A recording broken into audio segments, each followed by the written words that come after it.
আসসালামু আলাইকুম এভরিওয়ান। আমরা সেকেন্ড লিসন বা সেকেন্ড ক্লাসে আসলাম। আহ, সবাইকে জানাই আবার আন্তরিক শুভেচ্ছা। তো আশা করি যারা প্রথম লিসন দেখছেন আপনারা সকলেই ভিএস কোড বা যে কোনো একটা কোড এডিটর অলরেডি আপনার পিসিতে বা ল্যাপটপে ইনস্টল করছেন, আই হোপ। ওকে, তো আমরা একটু সি নিয়ে আগে দেখি, তারপরে আস্তে আস্তে শুরু করি। সি সি আসলে কি? সি একটা প্রোগ্রামিং ল্যাঙ্গুয়েজ, একটা মডার্ন প্রোগ্রামিং ল্যাঙ্গুয়েজ। তবে এই সিটা অনেক আগেই ওয়ার্ল্ডে আসছে। আর সি ল্যাঙ্গুয়েজকে বলা হয় mother of programming language, like JavaScript, C, Java, etcetera. Okay, and C খুবই ম্যানুয়াল রাইটিং একটা ল্যাঙ্গুয়েজ। এখানে বিল্ট ইন ফাংশন নাই বললেই চলে, একেবারে জিরোই ধরা যায়। সো এই কারণে আমরা স্ট্রাকচার প্রোগ্রামিংয়ের টোটাল লার্নিং পাথটা সি দিয়েই করব। কারণ সি দিয়ে যদি আমরা করি, আমাদের প্রত্যেকটা ছোট্ট ছোট্ট যেই লজিকগুলো আছে সেগুলো যখন আমরা আমাদের সি দিয়ে আমরা লিখতেছি, মানে ইফ এলসের যে কন্ডিশনগুলো যখন এক লাইনের কন্ডিশন আমরা যখন লিখতেছি, তখন আমাদের ব্রেন, আমাদের মাইন্ডসেটগুলো লেখার প্রতি আগ্রহ পাবে, বা বোরিংটা আস্তে আস্তে আমাদের অভ্যাসে পরিণত হবে, বা আমরা থিঙ্কিং এবিলিটিটা বাড়বে। সেই জন্য আমরা সি দিয়ে করবো। আর সি প্লাস প্লাসে খুব, মানে C plus plus kind of extension C ল্যাঙ্গুয়েজের। সো ওইখানে অনেক বিল্ট ইন ফাংশন আছে, যার কারণে আমরা ওইগুলা ইউজ করবো না। যেমন আমরা সামনেই দেখবো লুপ, তারপর সোয়াপ, বা আরও আদার্স সর্টিংগুলো দেখবো। তো এই যে সর্টিং, সিতেই জাস্ট সর্টিং লিখলি বা শর্ট লিখলি আপনি একটা টোটাল সর্টিংয়ের ফাংশন পেয়ে যাবেন। আর সেই ক্ষেত্রে আমার সিতে টোটাল একটা বিশাল বড় একটা কোড লিখে তারপরে সলভটা করতে হবে, মানে সলভটা করতে হবে। সো আমরা আসলে কোডের ব্যাকএন্ডে কী কাজ চলতেছে সেইটা, মানে আমরা কোড করতেছি একটা সফটওয়্যারের জন্য, ব্যাকএন্ড করার জন্য। সেই কোডের ব্যাকএন্ডে কী চলছে সেইটা বোঝার জন্য আমরা সি দিয়ে শুরু করবো। ওকে, সি দিয়ে যাত্রা শুরু করার এইটাই হচ্ছে মেইন কনসেপ্ট বা মেইন বিষয়। ওকে, আর যখন আমরা সি পারবো তখন আমরা পাইথন, তারপর জাভা বা জাভাস্ক্রিপ্ট নিয়ে আমরা লজিকগুলো, আমরা যখন লজিক বুঝবো তখন আমরা এনি ল্যাঙ্গুয়েজ আমরা শিফট করতে পারবো খুব দ্রুত।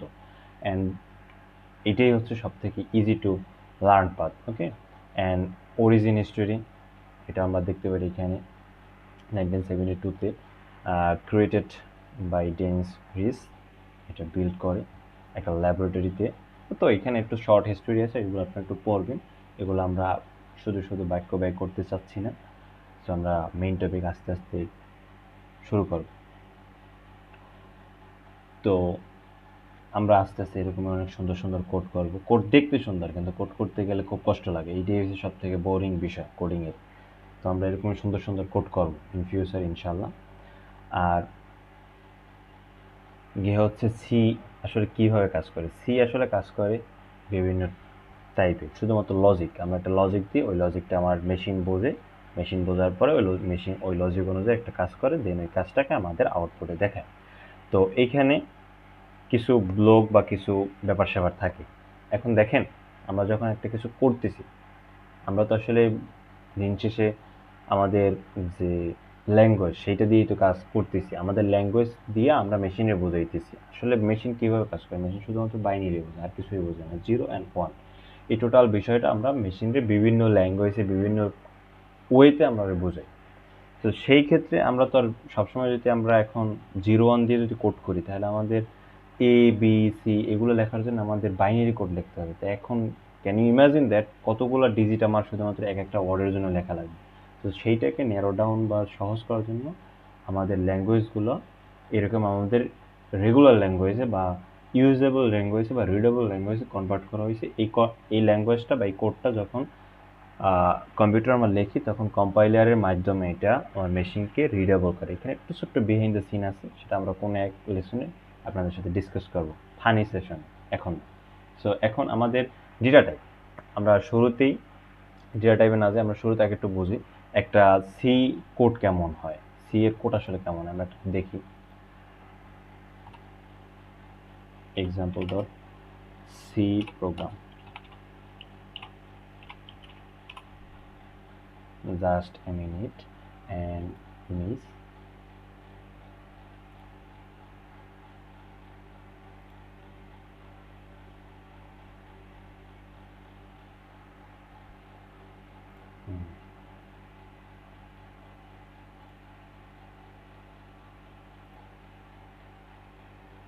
ওকে, আমরা দেখতে পাচ্ছি সুন্দর একটা কোড। সরি, আনফরচুনেটলি এটা হচ্ছে সি প্লাস প্লাসের একটা কোড। আমরা এটা দেখব না, আমরা দেখব সি সি ল্যাঙ্গুয়েজের কোড।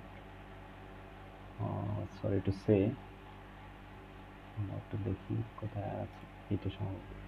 হ্যাঁ, এটা একটা সি এর কোড।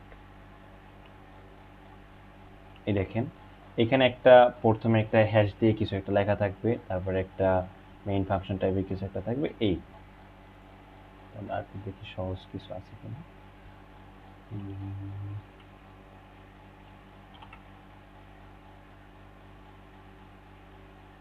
আচ্ছা, যাই আছে যাই না আছে যাক, সেটা সমস্যা না, আমরা শিখব। তো আমরা এইটুকু শিখি বা এইটুকু বোঝার চেষ্টা করি যে সি এর কয়েকটা বিষয় আছে। সি এর কি কি বিষয় আছে? সি এর কয়েকটা বিষয়ের ভিতরে একটা হচ্ছে হেডার ফাইল থাকবে, একটা মেইন ফাংশন থাকবে। এইটাই হচ্ছে মেইন কথা। আমার এই দুইটা পার্ট সবসময় থাকতে হবে। তো এখানে আরও অনেক কিছু আসবে, সেগুলো আমরা দেখব। তো একটা হেডার সেকশন আর একটা হচ্ছে মেইন ফাংশন, এই দুইটা দিয়েই আমার সি ল্যাঙ্গুয়েজটা শুরু হবে। তো হেডারের ভিতরে কিছু কমন হেডার থাকবে, সেগুলো আমরা দেখব। আর মেইন ফাংশনের মধ্যে কী কী থাকতে পারে, মেইন ফাংশনের ভিতরে থাকবে ডেটা টাইপ, কী কী ধরনের ডেটা আমরা টোটাল কোডের ভিতর লিখবো সেই ডেটা টাইপ, তারপর কী কী লজিক থাকবে সেই লজিকগুলো, তারপরে কেমন ধরনের কাজ করবে সেই নেচার বা সেই টাইপ করা, ইন্ট্রোডিউস করা, এরকম। তো ডেটা টাইপের ভিতরে কি, ডেটা টাইপ হচ্ছে এমন একটা বিষয় যে আসলে আমি কোন ডেটা নিয়ে কাজ করতেছি, সেইটা হচ্ছে ডেটা টাইপ। ডেটা টাইপটা হচ্ছে আমরা কোন বিষয় নিয়ে কাজ করতেছি। সেক্ষেত্রে আমাদের কিছু কিছু ডেটা হচ্ছে আমাদের মানে অলরেডি কী কী ডেটা আছে, একটা পূর্ণ সংখ্যা আছে, একটা ভগ্নাংশ সংখ্যা আছে, আর একটা হচ্ছে গিয়া আরেকটা ডেটা হচ্ছে ক্যারেক্টার বা এবিসিডি, এইগুলো আছে। এই তো আমাদের ডেটা, ঠিক না? এর বাইরে তো ডেটা নাই। তো এই ডেটা দিয়েই আমরা অনেক সময় অনেক ডেটা বানাই, অনেক সংখ্যা ইমপ্রুভমেন্ট করি। তো এই ডেটা টাইপের ভিতরে আমরা পূর্ণ সংখ্যাগুলোকে ইন্টিজার দিয়ে ডিফাইন করব, লাইক 1 2 3 4, এগুলো সবই ইন্টিজার। প্লাস মাইনাস যাই হোক, এগুলো সব ইন্টিজার। ফ্লোট বা ডাবল, এগুলো দিয়ে আমরা দশমিক সংখ্যাগুলোকে আইডেন্টিফাই করব। দশমিক সংখ্যা কেমন? তাহলে ফ্লোট বা ডাবল দুইটাই দশমিক। হ্যাঁ, দুইটাই দশমিক। ফ্লোটের ক্ষেত্রে একটা নির্দিষ্ট বাইন্ড পর্যন্ত, আর ডাবলের ক্ষেত্রে তার থেকে বড় সংখ্যা, কিন্তু দুইটাই আমার দশমিক সংখ্যায় অ্যাসাইন করে। অ্যান্ড ক্যারেক্টার হচ্ছে is and single character, like A B C D এসেটটা বড় হাতের, মানে সরি ক্যাপিটাল অর স্মল, বড় হাতের বা ছোট হাতের লেটারগুলো অ্যাসাইন করে। অ্যান্ড গিয়ে হচ্ছে লাইক স্পেশাল ক্যারেক্টার্স লাইক @ অথবা $সাইন এসেটটা, যেগুলো আমাদের অ্যাজ ইউজুয়াল ইউজ করি, সেগুলো ক্যারেক্টার দিয়ে ডিফাইন করা হয়। অ্যান্ড তারপর হচ্ছে ভেরিয়েবল। এখন ভেরিয়েবল ডিক্লারেশন, এটা আসলে কি? ভেরিয়েবল হচ্ছে গিয়া আমার যেই ডেটা টাইপটা নিছি, আমি তো নিছি। এখন দেখেন, যদি আমরা একটু সহজভাবে বোঝার চেষ্টা করি, যে আমি আপনার ওজনটা জিজ্ঞাসা করলাম যে আপনার ওজন কত, ঠিক আছে? তারপর আপনি বললেন আমার ওজন ধরি 60। এখন আপনি তারপরে কিছুই বললেন না, 60 বললেন শুধুমাত্র, কিন্তু কিছু বললেন, তাহলে কি আমি এটাকে ধরতে পারবো যে আসলে 60 কি? যখন আপনি বলেন 60 কেজি, দ্যাটস মিন আপনি আপনার ওজনটা বলতেছেন কেজি ইউনিটে। আমি ওইটাকে যদি পাউন্ডে বলেন তাহলে ওটা পাউন্ড। যদি ওইটাকে আপনি আদার্স কোনো ইউনিট দিয়ে বোঝান তাহলে সেটা সেইভাবে, বা যদি আপনি 60 কেজির যখন আপনি গ্রামে কনভার্ট করবেন, তাহলে ওইটা যখন বলবেন তখন ওই ইউনিট অনুযায়ী আমরা বুঝতে পারি। সেম থিং যখন আমরা আমাদের কম্পিউটারকে বোঝাই, আমরা একটা ভ্যালু দিতেছি, ওই ভ্যালুটার ডেটা টাইপটা বলে দিতে হয়। তখন আমরা বলি কি, ইন্টিজার যখন বলতেছি তখন আমার কম্পিউটার বুঝতেছে যে এই যে একটা ভ্যালু আসছে, এই ভ্যালুটা হচ্ছে ইন্টিজার ভ্যালু। এখন কম্পিউটার তো আসলে ডিরেক্ট ভ্যালু অ্যাক্সেস করে না। কম্পিউটার করে কি, কম্পিউটার সবসময় একটা ভেরিয়েবলের থ্রুতে গিয়া রিড করে। আসলে কেমনি কি করে আমরা একটু বোঝার চেষ্টা করি। ধরি আমার এটা হচ্ছে কম্পিউটারের মেমোরি। হ্যাঁ, কম্পিউটারের একটা মেমোরি। কম্পিউটারের মেমোরির ভিতরে অনেকগুলো ছোট ছোট ডিস্ক বা ছোট ছোট স্পেস থাকে। হ্যাঁ, এরকম অনেক স্পেস আছে আমার কম্পিউটারের ভিতরে, অনেক স্পেস আছে, সিকোয়েন্স আকার অনেক স্পেস আছে, এই ধরলাম। তারপরে এখন আমরা ধরি এখানে আমাদের কম্পিউটারের মধ্যে এই স্পেসগুলোর ভিতরে যে কোনো ডেটা সে অ্যাসাইন করতে পারে বা স্টোর করতে পারে, লাইক ইন্টিজার হোক, ফ্লোট হোক, ক্যারেক্টার হোক, ডাবল হোক, সব কিছু সে অ্যাসাইন করতে পারে এই স্পেসিফিক ফ্রি স্পেসগুলোর ভিতরে, যেগুলো অলরেডি আমার কম্পিউটার অন্যান্য কাজের জন্য আটকে গেছে সেগুলো বাদে যে ফ্রি স্পেসগুলো থাকে সেইগুলো অ্যাসাইন করতে পারি। যখন একটা ইন্টিজার যখন ভ্যালুর কথা বলা হয়, যখন একটা ইন্টিজার ভ্যালুর কথা বলা হয়, তখন কম্পিউটার ভিতরে কম্পিউটার মেমোরিতে একটা ভ্যালু ইনস্ট্যান্ট একটা ডিক্লারেশন হয় বা আলাদা হয়। ইন্টিজার নিয়ে একটা ভ্যালু আলাদা হয়। ধরি আমার এই ভ্যালুটা ইন্টিজার ডেটা টাইপ নিয়ে আলাদা হয়েছে, এটা এখন শুধুমাত্র ইন্টিজার নিয়ে কাজ করবে এই স্পেসটা।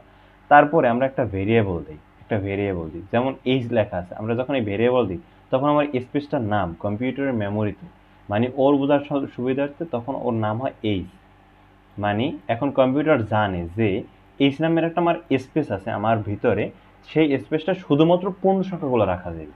সেটাই হচ্ছে ভেরিয়েবল ডিক্লারেশন। যখন আমি এই এইচ নামে একটা ডিক্লেয়ার করছি, তখন আমার মেমোরিতে একটা এইচ নামের একটা ইন্টিজার ডেটা টাইপের একটা যখন ডিক্লেয়ার করছি, তখন আমার মেমোরিতে একটা এইচ নামের একটা স্পেস ক্রিয়েট হয়েছে। তখন আমি এইখানে 4 বাইটসের আমি একটা ভ্যালু রাখতে পারি। এই বাইটস কি আর বিট কি এগুলো আমরা আরও আস্তে আস্তে জানব, বা এগুলো আপনাদের অনেক কোর্স ম্যাটেরিয়াল দেওয়া হবে, সেখানে আপনারা পাবেন ইনশাল্লাহ। তো এই হচ্ছে ভেরিয়েবল ডিক্লারেশন। আমি ভেরিয়েবল ডিক্লারেশন যে কোনো নামে দিতে পারি, কিন্তু এটারও কিছু ওয়ে আছে। মানে শুরুতে আমরা ক্যাপিটাল দিতে পারবো না লেটার, লাইক এখানে ক্যাপিটাল এ দিলে হবে না, বা সামনে ফার্স্ট কোনো ডিজিট দিলে হবে না, বা কোনো স্পেশাল ক্যারেক্টার দিলে হবে না। এগুলো একটু বাইন্ড আছে, এগুলো দেখে দেখে করতে হবে। সবসময় আমরা ছোটো হাতে বা স্মল লেটার দিয়ে ডিক্লেয়ার করব। আর কি হচ্ছে ওই ভেরিয়েবলটা কোন ডেটা টাইপের সেটা আমার বলে দিতে হবে। এই শেষ, এই হচ্ছে আমার ভেরিয়েবল ডিক্লারেশনের কাজ। সেকেন্ড, তারপর কি আছে, আউটপুট আর ইনপুট। আমরা খুব দ্রুত এবং খুব সিম্পল হয়ে আমরা শেখার ট্রাই করব। তো ইনপুট আউটপুট কি? ইনপুট আউটপুটের জন্য ইনপুট যখন আমরা দেই, সেটা দেই স্ক্যান এফ দিয়ে আমরা ইনপুটটা নেই ইউজারের কাছ থেকে। আর যখন আমরা কোনো কিছু প্রিন্ট করতেছি, সেটা হচ্ছে গিয়া প্রিন্ট এফ জাস্ট প্রিন্টে একটা এফ। এই হচ্ছে আমাদের ইনপুট আউটপুটের সিস্টেম। তো আজকে আমরা জাস্ট এইটুকুই দেখব, আর বাকিগুলো আমরা আস্তে আস্তে কি করব, সেটা হচ্ছে গিয়া মেশিন কীভাবে আসলে করে। আমরা কোডটা লিখি, তারপর কম্পাইলারের কাছে যায়, কম্পাইলার সেটা পড়ে, দেন সেটা এক্সিকিউট করে। এই হচ্ছে মানে সিম্পল টাস্ক।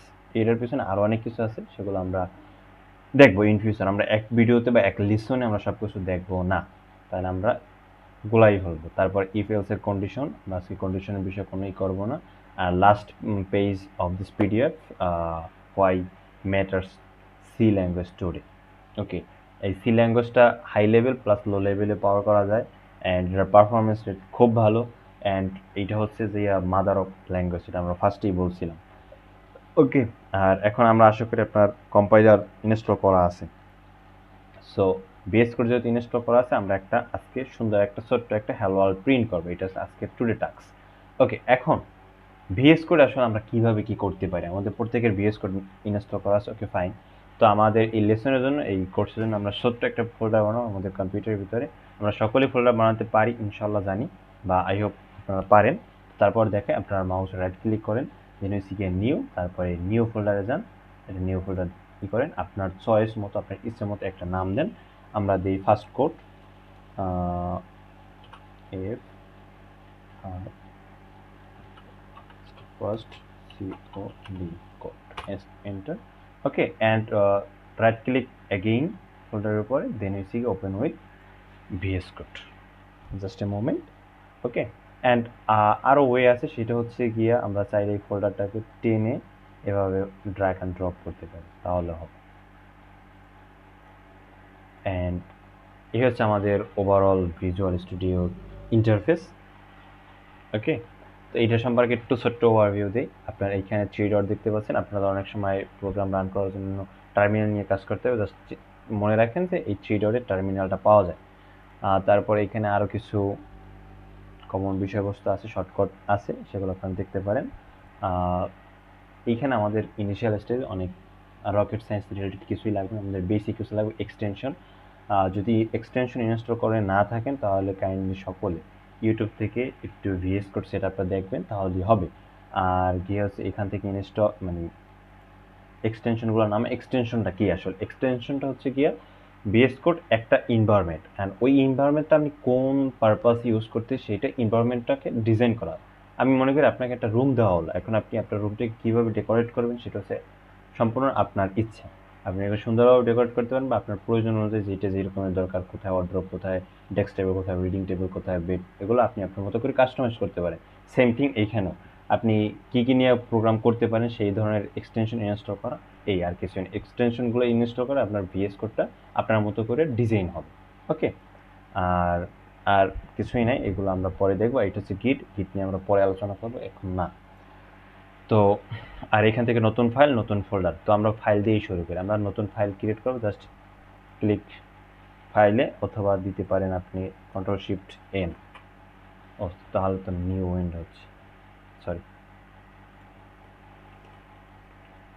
কন্ট্রোল এন দিলে আপনার নতুন একটা ফাইল ওপেন হবে, আর এখান থেকেও ফাইল ক্রিয়েট করতে পারেন। তো আমরা এখান থেকে ফাইল ক্রিয়েট করি অ্যান্ড নাম লিখি ফার্স্ট কোড, না সরি, হ্যালো ওয়ার্ল্ড লিখি। হ্যালো ওয়ার্ল্ড প্রিন্ট করবো আমরা আজকে, হ্যালো হ্যালো